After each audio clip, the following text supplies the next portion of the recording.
최근에 다니엘서에 관한 몇 권의 책을 읽다가 기도에 대한 재미있는 두 가지 이야기를 읽게 되었습니다. 하나는 이것입니다. 어떤 분이 굉장히 중요한 사업 미팅이 있었대요. 근데 그 미팅에 가는 길에 차가 너무 밀려가지고 시간이 너무 빠듯해진 겁니다. 아슬아슬한 시간에 도착해서 주차장에 갔는데 이게 웬일입니까? 주차할 장소가 없는 거예요. 큰일 났죠. 그래서 이분이 너무 간절한 마음으로 기도했대요. 하나님 도와주세요. 지금 주차할 곳 하나님이 마련해 주시면은 제가 올해 단기 선교 가겠습니다. 하나님 도와주세요. 이렇게 기도했대요. 근데 코너를 돌자마자 주차할 곳 한 군데가 눈에 보이더랍니다. 그러면서 주차를 하면서 이분이 하나님께 이렇게 기도했답니다. 하나님, 이제 도와주시지 않으셔도 됩니다. 방금 막 찾았습니다. 이렇게 기도를 했답니다. 하나님 앞에서 우리의 기도, 우리의 마음이 얼마나 가벼운지를 보여주는 이야기인 것 같습니다. 또 이런 이야기를 제가 읽게 됐어요. 영국에서 있었던 일이랍니다. 마을 중앙에 가운데 오래된 교회가 있었는데 그 옆에 어떤 건축을 막 하더래요. 그래서 무슨 건물인가 했는데 다 짓고 나니까 나이트클럽이 지어졌답니다. 그 교인들의 마음이 굉장히 힘들었겠죠. 이거 어떡하나. 근데 예배가 이제 드릴 때마다 이 막 클럽 소리가 들리고 막 음악 소리가 들리고 이러니까 집중이 안 되죠. 성도들이 함께 자리에 모여가지고 이제 대책을 논의했대요. 어떻게 해야 되나. 근데 모두의 마음이 기도부터 하자 우리가. 뭐 다른 방법을 찾지 말고 기도하면 되지 않겠나. 이래서 기도를 시작했답니다. 근데 얼마 지나지 않아서 굉장히 충격적인 일이 벌어졌대요.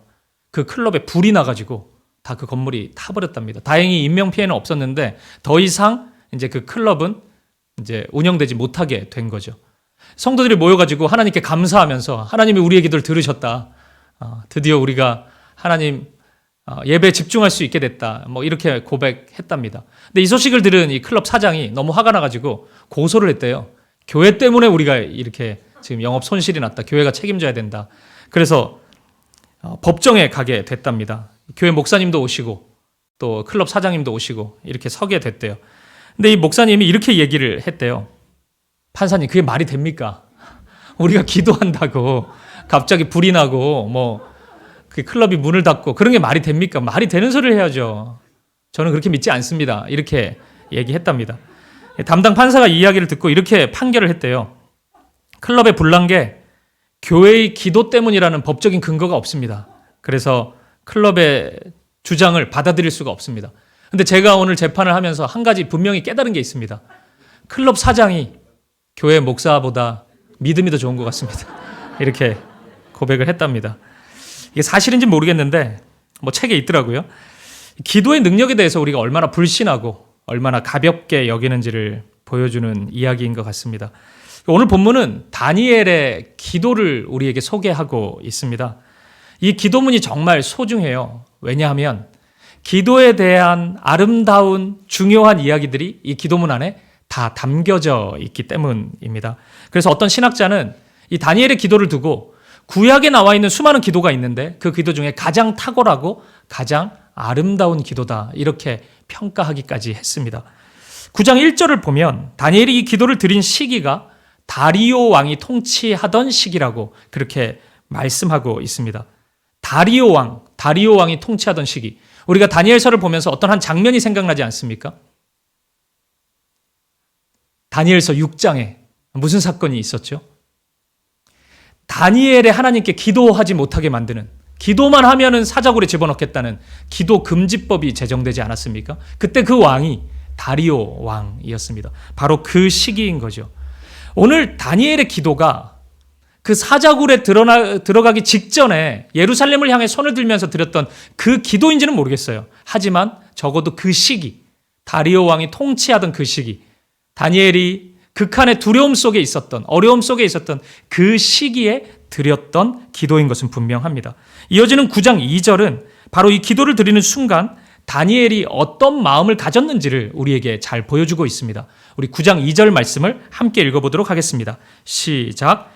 곧 그 통치 원년에 나 다니엘이 책을 통해 여호와께서 말씀으로 선지자 예레미야에게 알려주신 그 연수를 깨달았나니 곧 예루살렘의 황폐함이 70년 만에 그치리라 하신 것이니라. 아멘. 다니엘은 갑자기 하나님의 말씀이 기록된 책을 읽습니다. 오늘 우리로 표현한다면 성경 말씀을 읽은 것이겠죠. 이 성경은 예레미야서인 것 같습니다. 예레미야 25장에 보면 이스라엘 민족이 바벨론의 포로로 잡혀가고 70년의 기한이 차면 다시 예루살렘으로 복귀할 것이라는 말씀이 있었기 때문입니다. 그러면 다니엘이 이 기도를 드렸던 시기에 대한 힌트가 또 하나 우리에게 주어지죠. 언제입니까? 이스라엘 백성들이 70년의 기한이 이제 거의 다 찼기 때문에 다시 예루살렘으로 돌아가기 전, 다시 집으로 돌아갈 그때 드렸던 기도인 것입니다. 70년의 노예 생활 마치고 다시 집으로 돌아갈 그 시간, 이스라엘의 영적인 아비와 같았던 다니엘이 이 기도를 하나님께 드렸던 것입니다.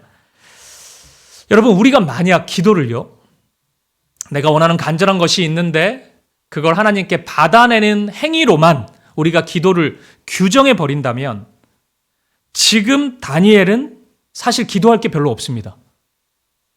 뭐 이런 게 기도이지 않겠습니까? 하나님, 70년이 차야지 예루살렘으로 다시 돌아간다고요? 그거 너무 많습니다.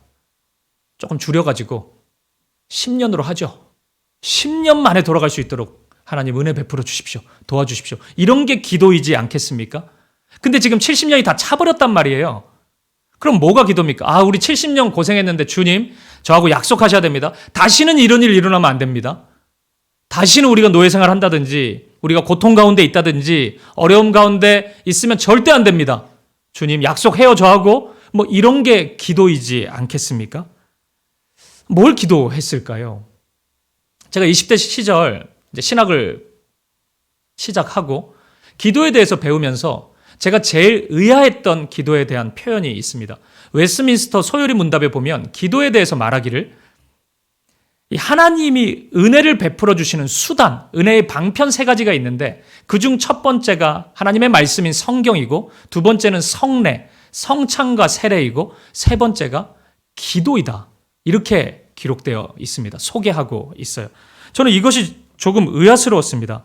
기도가 하나님의 은혜의 통로가 된다? 만약에 그러려면 내가 기도하는 대로 다 받아야 되지 않습니까?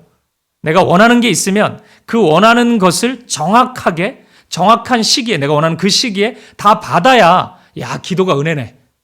이 기도는 진짜 은혜의 수단이고 통로네. 이렇게 얘기할 수 있지 않아요? 근데 여러분, 실제 그렇습니까? 기도하면 다 받았어요, 여러분? 아닌 것 같잖아요. 그런데 어떻게 기도가 은혜의 수단이라고 할 수 있습니까? 그래서 저는 그 웨스트민스터 소요리 문답을 읽으면서 기도가 좋은 것이라는 것은 뭐 당연히 알지만 신학생이 그거 모르겠습니까? 그런데 기도가 은혜의 수단이 된다는 것은 크게 와닿지 않았습니다. 오히려 저에게는 기도라는 것은 스트레스의 수단이다. 아, 기도 너무 힘들고 뭔가 기도해도 잘 되지도 않는 것 같고 뭐 그런 느낌이 훨씬 강했던 것 같습니다. 근데 시간이 흘러서 저의 삶의 어떤 환경이 기도하지 않으면 안 되는 상황에 처해졌고 그리고 실제 제가 간절히 기도했던 적이 있습니다. 그러면서 저는 이 기도의 진리가 의미하는 바가 무엇인지를 깊이 깨닫게 되었습니다. 기도하는 시간을 통해서 저는 그 어떤 다른 신앙의 행위보다 기도를 통해서 하나님의 마음을 알아갈 수 있는 것이구나. 이 사실을 깊이 깨닫게 된 것입니다. 먼저 하나님의 이름을 부르면서 기도하다 보니까 하나님이 어떤 분이신지 바르게 고백하게 되더라고요. 이게 가끔 한 번씩 하나님의 이름을 부르면 하나님에 대해 잘못 부를 수가 있습니다. 실수할 수도 있고 하나님답지 않게 부를 수 있어요. 하나님은 사랑이 없고 폭력적이시고 나를 자꾸 힘들게 하는 분, 뭐 이렇게 부를 수 있죠. 가끔 부르면 그럴 수 있어요. 근데 매일같이 자주 하나님의 이름을 부르다 보니까 하나님의 성품에 대한 정확한 고백이 나오더라고요. 하나님은 사랑이 많으시고 인자하시고 자비하시고 선하게 인도하시고 나를 그 하나님의 선한 계획 가운데 이끌어 가시는 분, 이렇게 정확히 고백하게 되더라고요. 그것이 참 저에게 은혜가 됐습니다. 아, 하나님 이런 분이시구나. 기도를 통해서 저의 고백을 통해서 제가 계속 깨닫게 됐어요. 하나님 진정으로 그런 분이 맞으시구나. 내가 그렇게 고백할 수밖에 없구나. 하나님의 이름을 부르면 부를수록 단순한 하나님이 아니라 하나님이 어떤 분이신지를 정확하게, 적확하게 고백할 수밖에 없더라는 것입니다. 그리고 하나님의 이름을 통해서 하나님이 어떤 분이신지 정확히 고백하게 되자 저 자신을 돌아보게 되었습니다. 그 하나님과 제가 얼마나 어울리지 못하는지를 제가 알게 됐어요. 하나님은 그런 분이신데, 하나님은 사랑이신 분이신데 나는 얼마나 사랑스럽지 못한 자이고, 하나님은 거룩하신 분이신데 나는 얼마나 더러운 자인지가 보이더라고요. 그러면서 회개의 기도가 시작되더라고요. 하나님의 이름을 부르면 부를수록 처음엔 습관적으로 반복해서 불렀지만 어느 시점에서 나 자신을 보게 되고 나 자신을 돌아보게 되고 회개의 기도를 드리게 되었습니다. 그리고 바른 회개가 시작되자 단순히 제가 이 세상에서 무엇을 원하는, 그것을 구하는 것을, 그 차원을 넘어서 내 자신이 어떻게 이 땅에서 삶을 살아야 할지 저의 소망에 대해서 깊이 묵상하게 되었습니다. 그러면서 기도가 좀 달라지더라고요. 제가 주님의 뜻대로, 주님의 기쁨으로, 주님의 사랑을 흘려보내는 축복의 통로로 살 수 있기를 간구하게 되더라고요. 그게 얼마나 놀라운지, 어떤 기도를 드리더라도 그 기도의 끝자락에는 언제나 나의 삶을 그렇게 하나님께 드리는, 하나님께 맡겨드리는 그런 고백이 저도 모르게 나오는 것을 제가 경험하였습니다. 이런 과정을 거치고 나니까 기도가 나에게 하나님의 은혜를 베풀어 주시는 그런 수단이고 통로이구나, 이 사실을 정확하게 경험하게 되었습니다.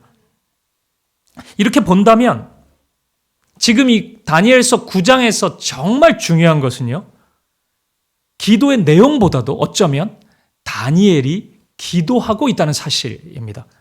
만약 6장과 오늘 9장이 같은 시점이라면 다니엘은 사자굴에 들어갈지도 모르는 급박한 상황 속에서, 그 갈급함 속에서 기도를 시작했을 것입니다.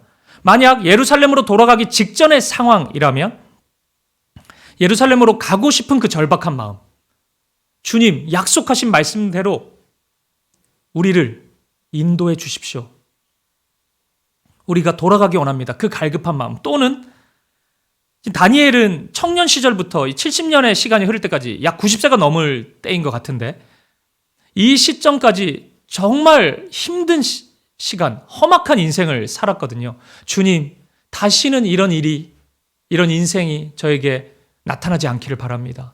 우리 민족에게 그 일이 없기를 바랍니다. 이런 절박한 마음으로 기도를 시작했는지도 모르겠습니다. 근데 여러분, 어떤 기도의 동기로 시작했든지 다 괜찮은 겁니다. 중요한 것은 무엇으로 인해 기도가 시작되었는지가 아니라 지금 다니엘이 기도하고 있다는 것, 그것이 중요한 것이기 때문입니다. 왜냐하면 이 기도를 통해서 하나님의 은혜가 다니엘에게 시작될 것이기 때문입니다. 기도는 바로 그런 것이기 때문입니다. 사랑하는 여러분, 오늘 저와 여러분도 이 다니엘의 기도를 살펴보기 전에 가장 먼저 우리 마음속에 다짐할 수 있기를 바랍니다. 그것은 기도를 시작하는 겁니다.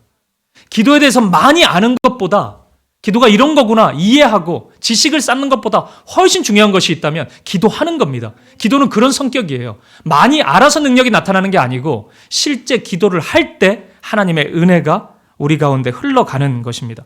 사실 우리에게는 기도를 해야 할 수많은 이유가 있지 않습니까? 누구보다도 더 많은 이유를 가지고 있지 않습니까? 기도할 수 있기를 바랍니다. 어떻게 기도해야 될지 모르더라도 저는 잘 모르겠어요, 무엇을 기도해야 될지, 어떻게 해야 될지 상관없습니다. 어떤 갈급함이 있다면 그것으로 기도를 출발해 볼 수 있기를 바랍니다. 그러면 그 기도는 통로가 됩니다. 하나님의 은혜를 경험하는 통로가 됩니다.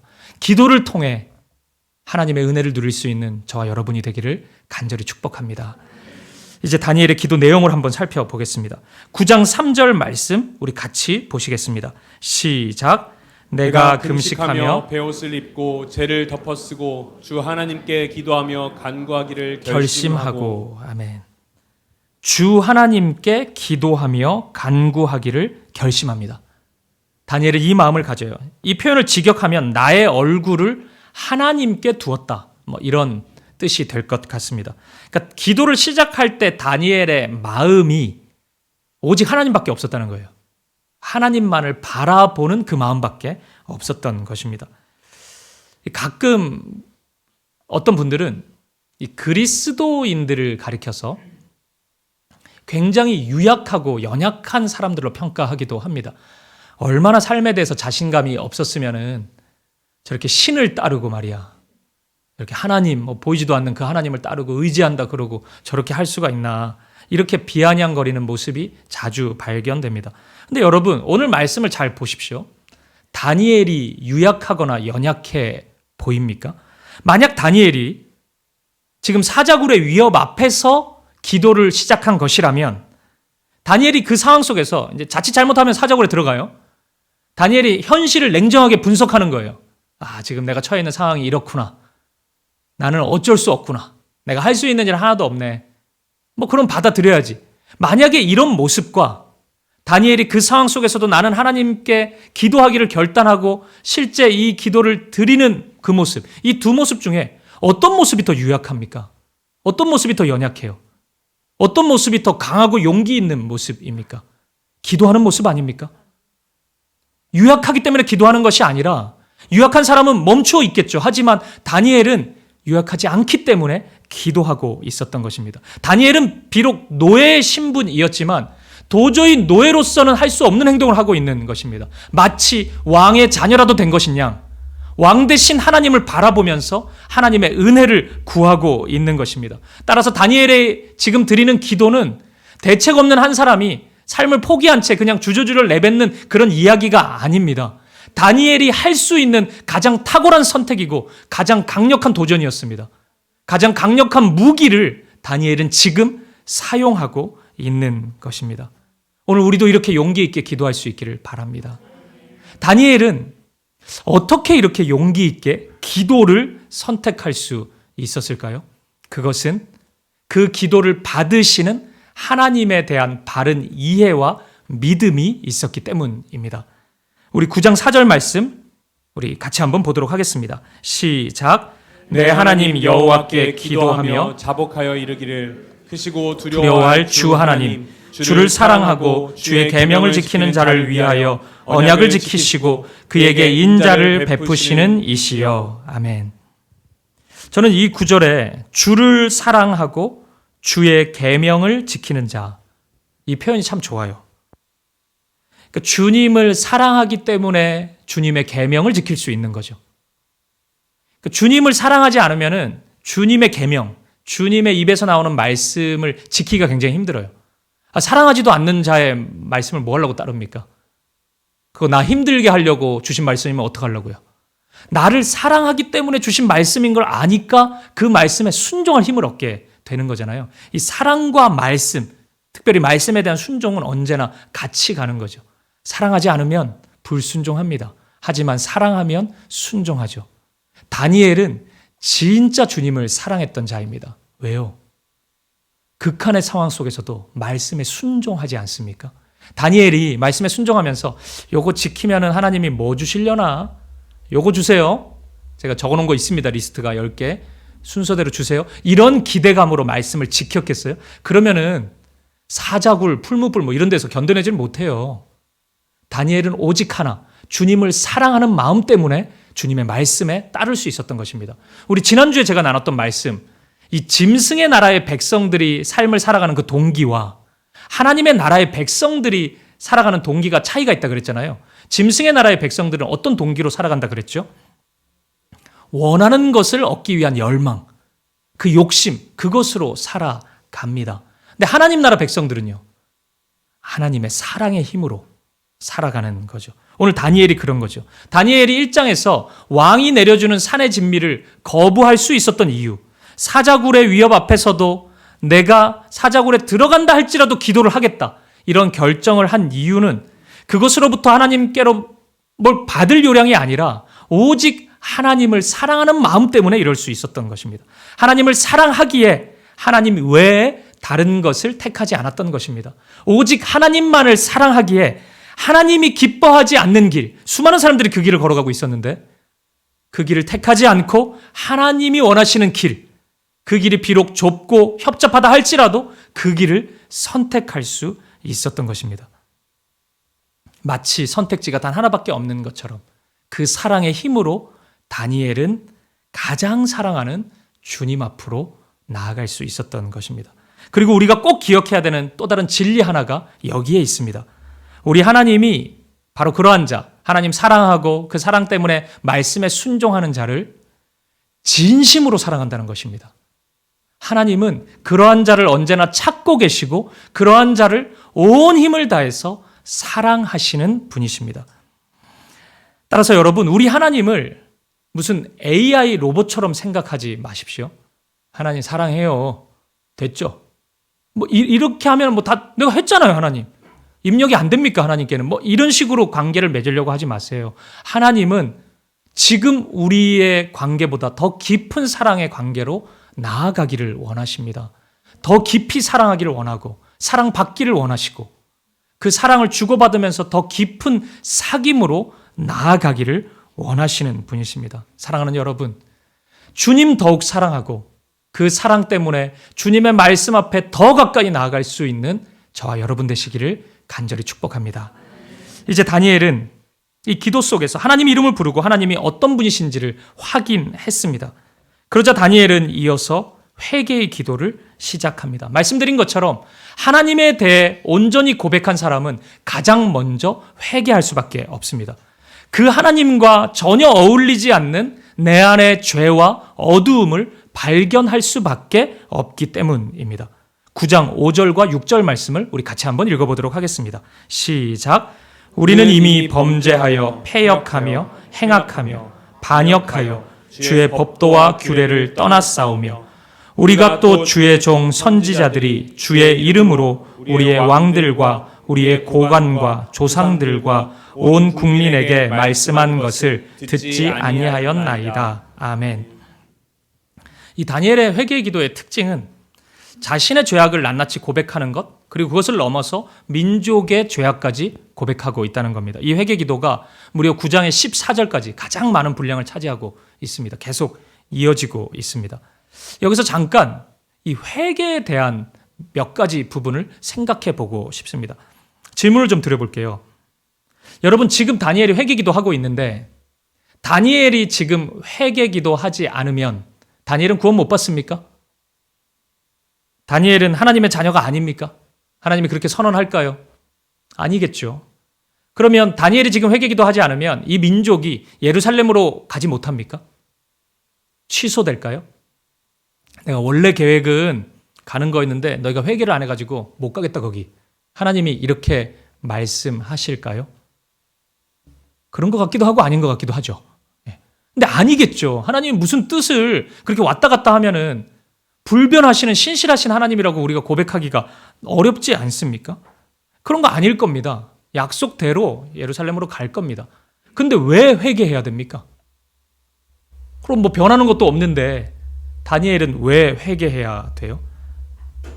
그냥 죄 짓고 살아도 되지 않습니까? 그건 또 아닌 것 같고, 그죠? 회개는 언제 하는 거예요? 회개 기도는 왜 하는 겁니까? 우리가 하나님의 자녀이면서도 우리가 죄악 가운데 반복해서 거하면 하나님은 우리를 어떻게 바라보실까요? 어떻게 생각하세요? 우리 하나님이 우리를 내버려 두실까요? 아니면 우리에게 징계하실까요? 하나님은 징계하십니다. 우리가 죄악 가운데 있으면 징계하세요. 그러면 어떻게 징계하실까요? 구원을 취소시켜 버리실까요? 그건 아니겠죠. 구원은 하나님이 주신 것이기 때문에 영원한 것입니다. 그러면 어떻게 징계하실까요? 사고가 일어날까요? 뭐 어려운 일이 계속 발생될까요? 반복해서 막 힘든 일이 벌어질까요? 뭐 학생이면 공부 열심히 했는데도 갑자기 시험 치러 가면 생각 하나도 안 나고 뭐 이런 일들이 벌어질까요? 어떻게 생각하십니까? 하나님은 그렇게 징계하지 않으십니다. 하나님의 징계는 이것이에요.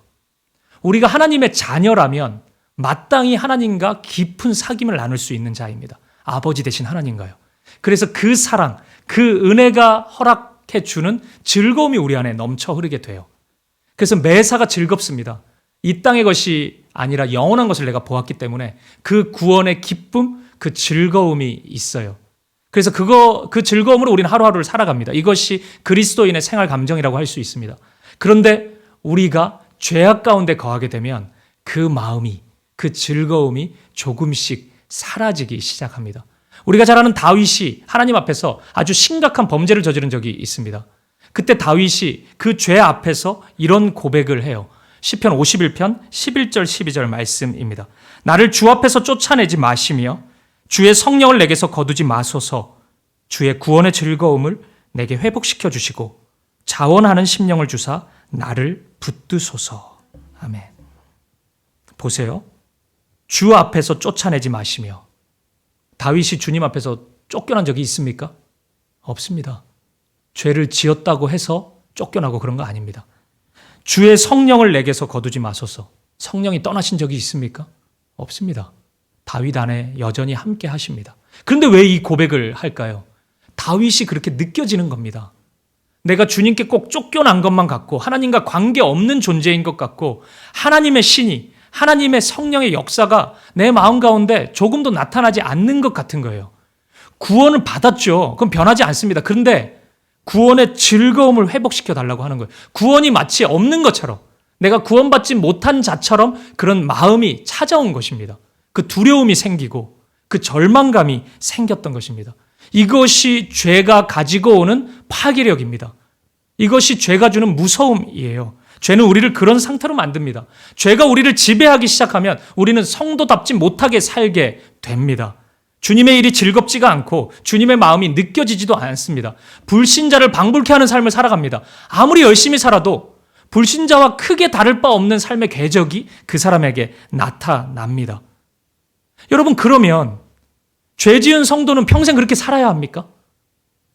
하나님의 자녀가 됐는데 하나도 기쁘지가 않아요. 그게 뭔데? 뭐가 그렇게 즐거운데? 나는 하나도 안 기쁜데. 그냥 이러고 투덜거리면서 살아야 합니까? 하나님이 그대로 내버려 두시기를 원하실까요? 아니죠. 사랑의 하나님은 그렇지 않습니다. 우리에게 방법을 주세요. 그것이 바로 회개입니다. 우리가 우리의 죄에 대해서 회개하기 시작하면 그 마음이, 그 구원의 기쁨, 그 구원의 즐거움이 우리 가운데 회복되기 시작하는 것이에요. 우리 가운데 다시 살아납니다. 내가 하나님의 자녀라는 확신이 들기 시작하고 주님과의 사귐과 교제가 나에게 얼마나 즐거움을 주는지를 알기 시작합니다. 즐거움이 생겨나요. 기쁨이 생겨나고 감사가 쏟아져 나오는 것입니다. 그렇기 때문에 여러분, 회개의 기도는 우리에게 있어서 무거운 짐이 아닙니다. 하나님이 주신 아름다운 선물인 것입니다. 오늘 무언가 하나님으로부터 멀리 떨어져 있는 것 같고 하나님의 구원의 즐거움이 소멸된 것 같은 분들이 있으시다면 오늘 회개의 기도를 시작하십시오. 회개하십시오.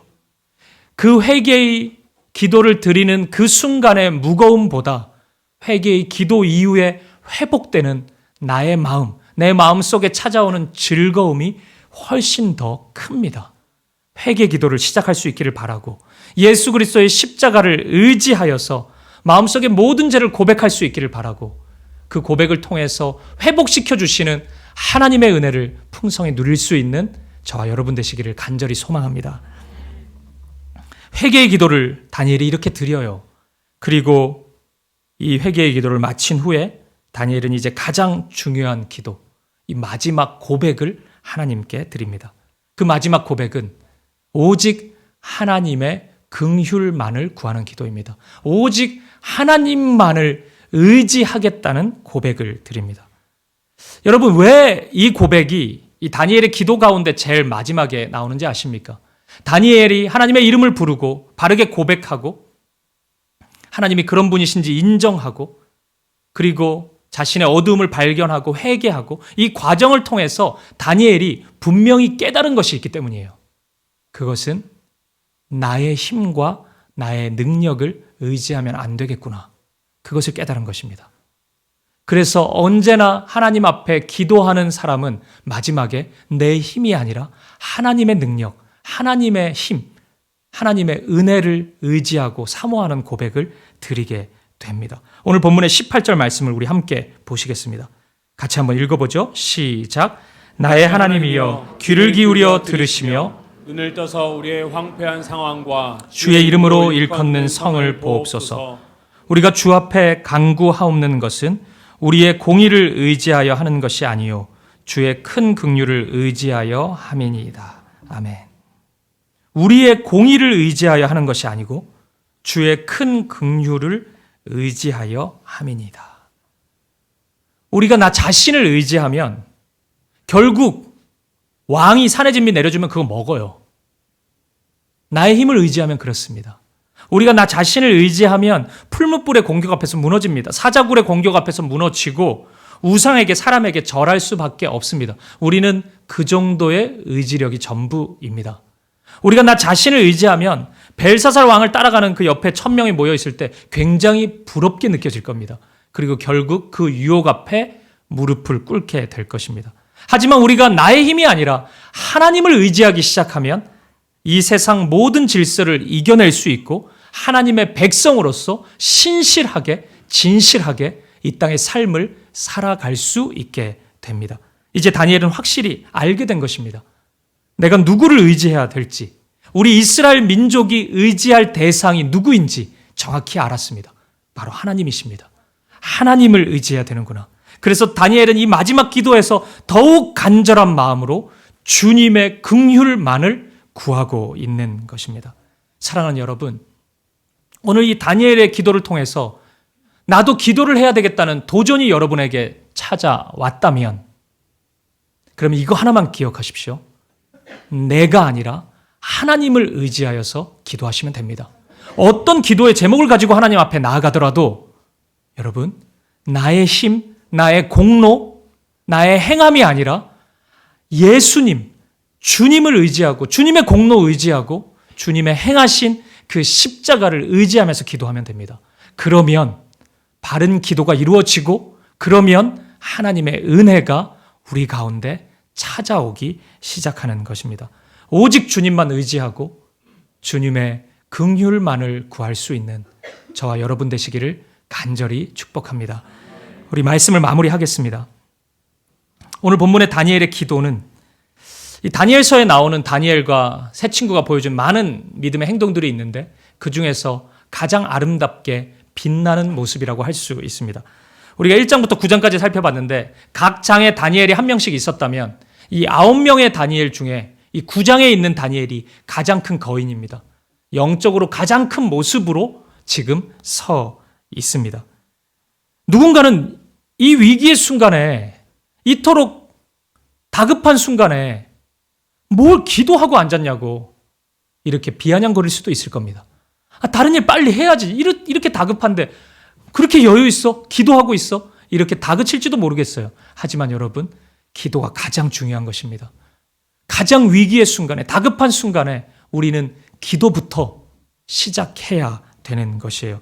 이스라엘 민족이 이제 70년 만에 예루살렘으로 돌아갈 시간이 되었다면 많은 이들이 이런저런 준비 때문에 다급했겠죠. 수많은 이들이 많은 준비를 하고 있었을 겁니다. 그런데 그들의 그 어떤 준비보다 다니엘의 기도가 가장 탁월합니다. 이스라엘이 예루살렘으로 돌아가기 위해 한 가지 해야 되는 일이 있었다면 그것은 기도였던 것이에요. 다니엘이 바로 그것을 채워가고 있는 것입니다. 여러분, 우리가 아는 것처럼 비록 기도의 결과는 우리가 생각하는 세상적인 아름다운 결과가 나타나진 않았어요. 만약 6장에 사자굴에 들어가기 직전에 이 기도 드렸다면 사자굴에 안 들어가는 기적이 일어났다면 우리가 좀 간증하기도 좋았을 텐데 사자굴에 갑니다. 결국 사자굴에 들어가요. 그리고 오늘 본문 다음 절부터 20절까지의 이야기는 우리 지난주에 살펴보았던 그 말씀의 주제가 다시 반복돼요. 인내의 시간, 기다림의 시간, 믿음으로 걸어가야 되는 시간이 꼭 필요하다. 그걸 다시 한번 주님께서 강조하고 있습니다. 여러분 어떠세요? 실망스러우세요? 기도 괜히 했네. 결국 그런 결과면은 뭐 기도 중요하다고 실컷 얘기하더니 그 결과 보자고 기도했어? 이렇게 얘기하시겠습니까? 아닙니다. 다니엘은 이 기도를 통해서 자신의 몸과 마음이 정결하게 되는 것을 경험합니다. 이스라엘도 그것을 경험합니다. 그리고 무엇보다 다니엘과 이스라엘은 적어도 이 순간 자신의 힘과 능력을 신뢰하지 않고 오직 주님의 힘과 능력을 의지할 수 있게 되었기 때문입니다. 사랑하는 여러분, 오늘부터 다시 기도할 수 있기를 바랍니다. 그 동기가 무엇이든 관계가 없어요. 사자굴의 위험 때문에 기도를 시작했던, 예루살렘으로 돌아가야 되는 그 소망 때문에 기도했던, 관계없지 않습니까? 기도하는 것이 중요합니다. 여러분의 자녀의 문제이든 경제적인 문제이든 건강의 문제이든 마음의 문제, 관계의 문제이든 기도를 출발하는 동기가 무엇이든 관계없어요. 그 어떤 일을 통해서 기도해도 괜찮아요. 기도를 시작하는 것이, 실제 기도하는 것이 중요합니다. 기도의 자리로 나아가는 것이 중요해요. 왜냐하면 하나님은 우리에게 은혜 베풀어 주시기를 기뻐하시는데 그 기도를 통로로 삼아서 우리에게 은혜 주시기를 원하시기 때문입니다. 특별히 오늘 이스라엘 백성들이 처한 것처럼 이제 예루살렘, 집으로 돌아가야 될 때이거든요. 오랜 시간 준비했던 그 무엇을 눈앞에 두고 있는 분들이 있다면 여러분 기도로 시작할 수 있기를 바랍니다. 이제 오랫동안 하나님을 떠나 있다가 이제 내가 주님의 품 안으로 나아가기를 원하는 그 간절한 마음이 있는 분들이 있다면 무엇을 해야 될지, 어떻게 주님 앞에 돌아가야 될지 모르는 분이 있으시다면 작은 목소리라도 기도로 시작할 수 있기를 바랍니다. 주님의 이름을 부르시길 바라고 주님의 도우심을 구할 수 있기를 바랍니다. 사랑하는 여러분, 오늘 다니엘의 기도가 저와 여러분의 기도가 되어서 우리의 기도를 통해서 하나님의 은혜를 온전히 경험하고 하나님만을 온전히 의지할 수 있는 저와 여러분 되시기를 주님의 이름으로 간절히 축복드립니다.